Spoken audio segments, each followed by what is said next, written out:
Hi guys, happy Holi in advance. This is BeautyBlogger Manti. Welcome back to my channel.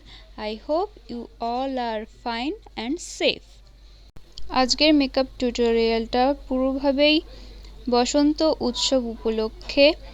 R sorry আমার ভয়েসটা আজকে খুব লো, কারণ আমার শরীরটা একটু খারাপ রয়েছে।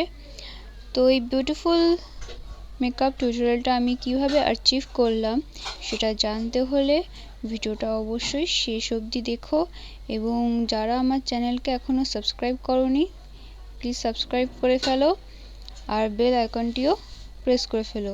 তো চলো ভিডিওটা স্টার্ট করা যাক। Let's get started. ওয়েট, কোথায় চলে যাচ্ছ? এত তাড়া কিসের?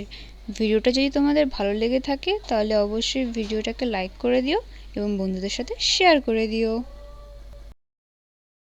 তো ফার্স্টে আমি ইনসাইটের প্রাইমার ইউজ করব মেকআপের জন্য, বাট মেকআপের আগে কিন্তু আমি সিটিএম রুলটা অবশ্যই ফলো করেছি। সিটিএম হলো ক্লিনজিং, টোনিং এবং ময়শ্চারাইজিং। বসন্ত উৎসব মানেই সারাদিন রোদ্রে আবির খেলা, রং খেলা, হই হুল্লোড়। তো এতে আমাদের স্কিন ড্যামেজ হতে পারে, সানবার্ন হতে পারে, সানট্যানিংও পড়তে পারে। তো সেই জন্যই ভালোভাবে স্কিনটাকে প্রেপ করে নেব এবং অবশ্যই সানস্ক্রিন সমস্ত এক্সপোজ এরিয়াগুলোতে অ্যাপ্লাই করে নেব।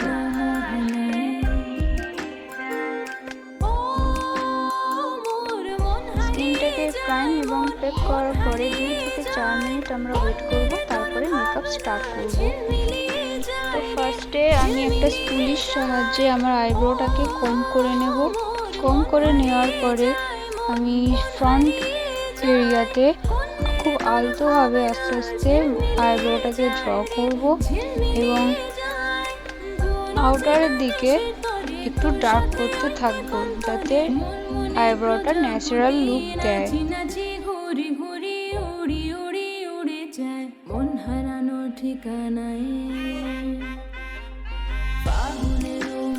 তারপরে সেম ওয়েতেই আমি উপর থেকে নিচের দিকে আইব্রোটাকে কম করে নিয়ে যত গ্যাপস আছে সেগুলো ফিল আপ করে নেব।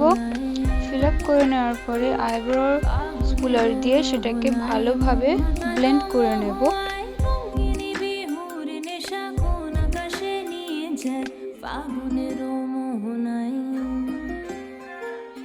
আইব্রোটাকে এনহ্যান্স করার জন্য আমি এখানে কনসিলার অ্যাপ্লাই করব।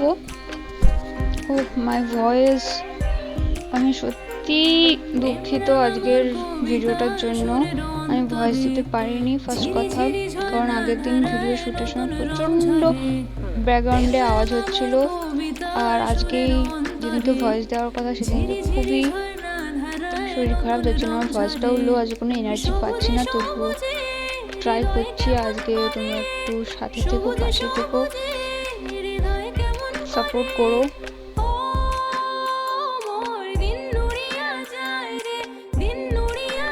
আমি এই কনসিলার কন্ট্রোর স্টিকের যে কন্ট্রোর স্টিকটা রয়েছে সেখান থেকে আমি এখানে কালার কারেক্টর হিসাবে ইউজ করছি, কারণ এটা হালকা অরেঞ্জিশ টাইপের, যেটা কালার কারেকশনের কাজ খুব ভালোভাবেই করে।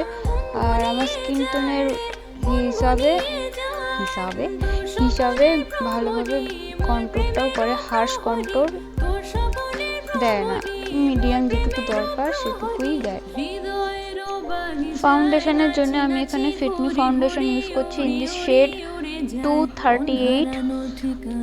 আমি আজকে এখানে খুব লেস প্রোডাক্ট ইউজ করছি, কারণ দিনের বেলার মেকআপ, তো যদি বাইরে বেরোনো হয় তো সেটা খুব হেভি আর কেকি হয়ে যেতে পারে, দেখতেও খারাপ লাগবে। তো খুব যতটা পারবো লেস প্রোডাক্ট ইউজ করব, যাতে ন্যাচারাল হালকা হলেও লাগে।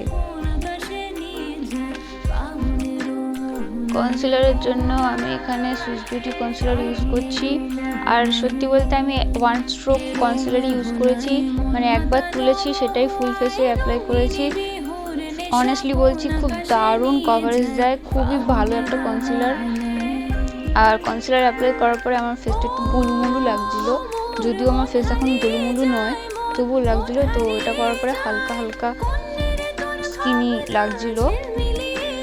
তো তারপরে ব্লু হেভেনের একটা সেটিং স্প্রের সাহায্যে আমি ফেস বেসটাকে সেট করে নিলাম। এত তোতলাচ্ছি কেন বুঝতে পারছি না। যাই হোক, আইশ্যাডোর জন্য আমি এখানে বিউটি গ্লেজডের কালার স্টুডিও আইশ্যাডো প্যালেট থেকে এখানে রোজি অরেঞ্জি মানে একটা সুইট কোরাল শেড নিয়ে আমি আমার ক্রিজে খুব অল্প পরিমাণ শেড নিয়ে সেটাকে আস্তে আস্তে ব্লেন্ড করতে থাকবো। যতটা আমার প্রোডাক্ট দরকার অল্প অল্প করে নিয়ে নিয়ে ভালোভাবে ক্রিজের মধ্যে ব্লেন্ড করতে থাকবো।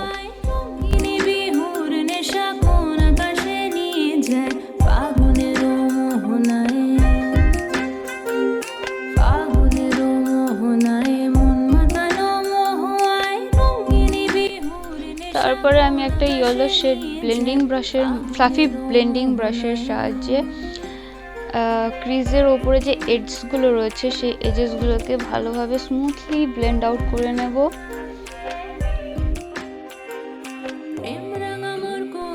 ওহ মাই মিস্টেক, আমি এটা প্রায় করে থাকি, কিছু কিছু ভিডিও ক্লিপ করতেই ভুলে যাই, তো এটাও আমি বুঝতে পারিনি, অফ ক্যামেরা তো হয়ে গেছিলো। যাই হোক, আমি এখানে একটা শ্যাম্পেন শেড নিয়ে আমি আমার আইলিডে অ্যাপ্লাই করেছি।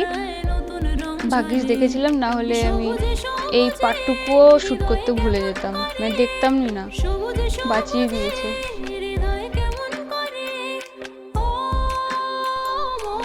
আইলাইনারের জন্য আমি এখানে ইনসাইডের আইলাইনার ইউজ করেছি। আমি এখানে আইলাইনার হচ্ছে তোমার ফক্সি আইলাইনারটা ট্রাই করেছিলাম। এর আগেও তোমরা দেখতে থাকবে আমি ভ্যালেন্টাইন স্পেশাল লুকে ফক্সি আইলাইনারটা ট্রাই করেছিলাম, বেশ ভালোই লাগে।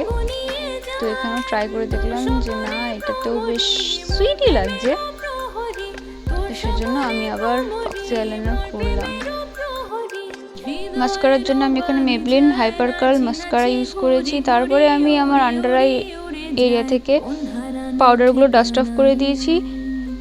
যদিও তোমার আইশ্যাডো থেকে কোনো কিছু ফল আউট হয়নি, তো লোয়ার ল্যাশ লাইনে আমি সেম ওই কোরাল শেডটাকে একটা পেন্সিল ব্রাশের মাধ্যমে অ্যাপ্লাই করে একটা সরু ব্লেন্ডিং ব্রাশের মাধ্যমে ওই ইয়েলো শেড দিয়ে ব্লেন্ড আউট করে নিয়েছি এবং লোয়ার ল্যাশ লাইনেও মাস্কারা অ্যাপ্লাই করে নিয়েছি। ব্লাশের জন্য আমি সেম আইশ্যাডো প্যালেট থেকে একটা সুইট পিঙ্ক শেড নিয়ে ব্লাশ অ্যাপ্লাই করে নেব। লিপস্টিকের জন্য আমি এখানে লাকমি 95 লিপস্টিক ইউজ করেছি। আমি ল্যাকমিটাকে লাকমি কেন বললাম সেটা তোমরা জানতে পারবে নেক্সট ভিডিওতে। আর এখানে আমি গ্ল্যাম 21-এর হাইলাইটার ইউজ করেছি। খুব লেস প্রোডাক্ট নিয়েছিলাম, তাতে ফেসটা পুরো ডিস্কো বলের মতো হয়ে গেছিলো। খুবই ভালো, অসাধারণ, হাইলি রেকমেন্ডেড। তোমরা এই হাইলাইটার ইউজ করতে পারো। দিনের বেলা যেহেতু মেকআপ করছো তাই কম পরিমাণে হাইলাইটারটা ইউজ করো। হাইলাইটারটা আমি যদিও কম ইউজ করেছিলাম, এটার পিগমেন্ট এতটাই ভালো। So here is my final look guys. আর আমি এখানে সামনে থেকে লেগস ফেলে দিয়েছি, পিছনে একটা বার্ন করেছি, আর বসন্ত উৎসব তাই একটা ফুল না দিলে ভালো দেখায় বলো, এটা ফুল দিয়েছি। আর একটা ফ্লাওয়ার বেসড জুয়েলারি ওয়্যার করেছি, যেটা আমি নিয়েছি অলংকার পেজ থেকে। তো ভিডিওর যদি মেকআপ টিউটোরিয়াল যদি তোমাদের ভালো লেগে থাকে তাহলে অবশ্যই ভিডিওটাকে লাইক করে দিও, শেয়ার করে দিও। আর যারা চ্যানেলে নতুন এসেছো তারা যদি ভালো লেগে থাকে আমাকে কোনো দিক থেকে তাহলে প্লিজ সাবস্ক্রাইব করে দিও, ভিডিওটাকে লাইক করে দিও এবং আমার সোশ্যাল মিডিয়াগুলোতে অবশ্যই ফলো করতে ভুলো না। লিঙ্ক আমি ডেসক্রিপশন বক্সে দিয়ে দেবো এবং প্রোডাক্ট লিঙ্কও obviously. So play safe, stay safe, by.